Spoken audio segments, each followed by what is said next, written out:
महाभारत युद्ध का 18 दिनों का घटनाक्रम। महाभारत युद्ध का 18 दिनों का घटनाक्रम जानिए। किस दिन क्या हुआ था। मार्गशीर्ष शुक्ल 14 को महाभारत युद्ध प्रारंभ हुआ था, जो लगातार 18 दिनों तक चला था। यहाँ जानिए महाभारत युद्ध के 18 दिनों में किस दिन क्या हुआ था। पहला दिन। युद्ध के पहले दिन पांडव पक्ष को भारी हानि हुई थी। विराट नरेश के पुत्र उत्तर और श्वेत को शल्य और भीष्म ने मार दिया था। भीष्म ने पांडवों के कई सैनिकों का वध कर दिया था। ये दिन कौरवों के लिए उत्साह बढ़ाने वाला और पांडवों के लिए निराशाजनक था। दूसरा दिन। दूसरे दिन पांडवों को अधिक नुकसान नहीं हुआ था। द्रोणाचार्य ने धृष्टद्युम्न को कई बार हराया। भीष्म ने अर्जुन और श्री कृष्ण को कई बार घायल किया। भीम ने हजारों कलिंग निषाद मार गिराए। अर्जुन ने भीष्म को रोके रखा। तीसरा दिन। तीसरे दिन भीष्म ने घटोत्कच के साथ मिलकर दुर्योधन की सेना को युद्ध से भगा दिया। इसके बाद भीष्म भीषण संहार मचा देते हैं। श्री कृष्ण अर्जुन को भीष्म वध करने को कहते हैं, लेकिन अर्जुन उत्साह से युद्ध नहीं कर पाते हैं, जिससे श्री कृष्ण स्वयं ही भीष्म को मारने के लिए दौड़ पड़ते हैं। तब अर्जुन भरोसा दिलाते हैं कि वे पूरे उत्साह से युद्ध लड़ेंगे। चौथा दिन। इस दिन कौरव अर्जुन को रोक नहीं सके। भीष्म ने कौरव सेना में हाहाकार मचा दिया। दुर्योधन ने अपनी गज सेना भीम को मारने के लिए भेजी, लेकिन घटोत्कच के साथ मिलकर भीम ने उन सबको मार दिया। भीष्म से अर्जुन और भीम का भयंकर युद्ध हुआ। पांचवा दिन। युद्ध के 5वें दिन भीष्म ने पांडव सेना में खलबली मचा दी। भीष्म को रोकने के लिए अर्जुन और भीम ने उनसे युद्ध किया। सात्यकी ने द्रोणाचार्य रोके रखा। भीष्म ने सात्यकी को युद्ध से भागने के लिए मजबूर कर दिया। छठा दिन। इस दिन भी दोनों पक्षों के बीच भयंकर युद्ध हुआ। दुर्योधन क्रोधित होता रहा, लेकिन भीष्म उसे आश्वासन देते रहे और पांचाल सेना का संहार कर दिया। सातवां दिन। सातवें दिन अर्जुन कौरव सेना पर हावी हो जाते हैं। धृष्टद्युम्न दुर्योधन को युद्ध में हरा देता है। अर्जुन का पुत्र इरावान विंद और अनुविंद को हरा देता है। इस दिन के अंत में भीष्म पांडव सेना पर हावी हो जाते हैं। आठवां दिन। आठवें दिन भी भीष्म पांडव सेना पर हावी रहते हैं।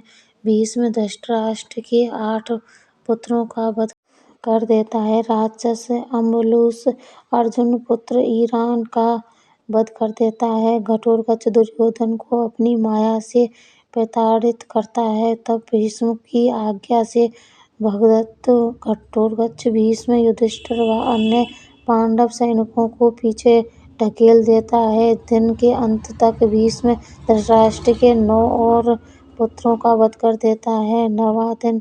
9वें दिन दुर्योधन भीष्म से कर्ण को युद्ध में लाने की बात कहता है। तब भीष्म उसे आश्वासन देते हैं कि या तो श्री कृष्ण को युद्ध में शस्त्र उठाने के लिए विवश कर देंगे या किसी एक पांडव का वध कर देंगे। युद्ध में भीष्म को रोकने के लिए श्री कृष्ण को अपनी प्रतिज्ञा तोड़नी पड़ती है और वे शस्त्र उठा लेते हैं। इस दिन भीष्म पांडवों की सेना का अधिकांश भाग समाप्त कर देते हैं।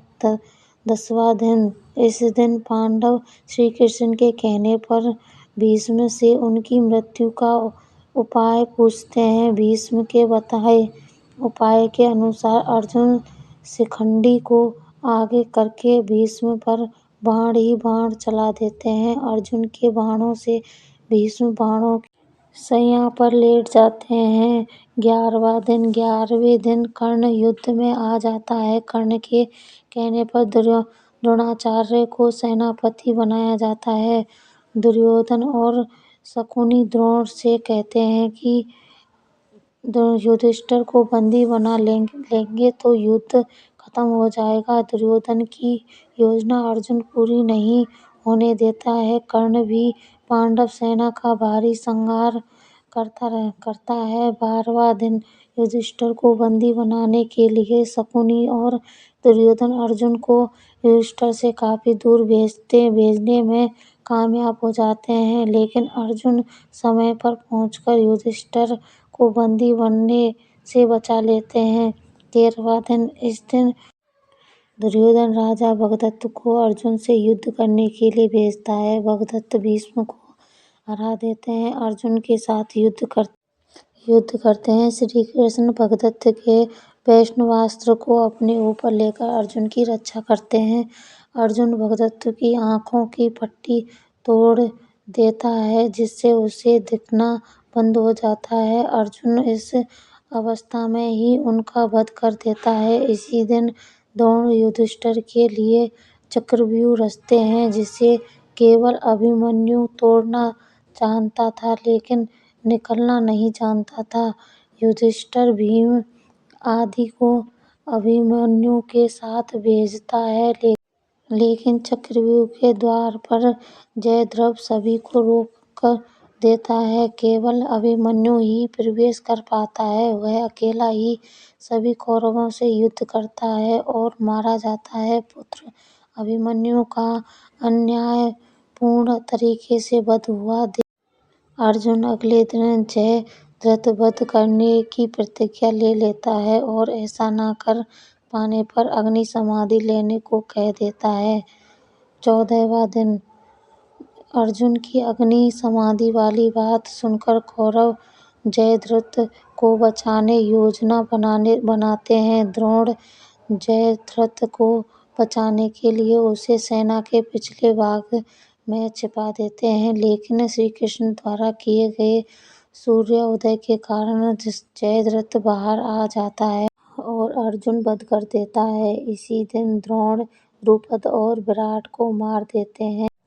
15वां दिन इस दिन पांडव छल से द्रोणाचार्य को अश्वत्थामा की मृत्यु का विश्वास दिला देते हैं, जिससे निराश हो द्रोण समाधि ले लेते हैं। इस दशा में धृष्टद्युम्न द्रोण का सिर काटकर वध कर देते हैं। 16वां दिन इस दिन कर्ण को कौरव सेनापति बनाया जाता है। इस दिन वह पांडव सेना का भयंकर संहार करता है। नकुल सहदेव को हरा देता है, लेकिन कुंती को दिए वचन के कारण उन्हें मारता नहीं है। भीम दुशासन का वध कर देता है और उसकी छाती का रक्त पीता है।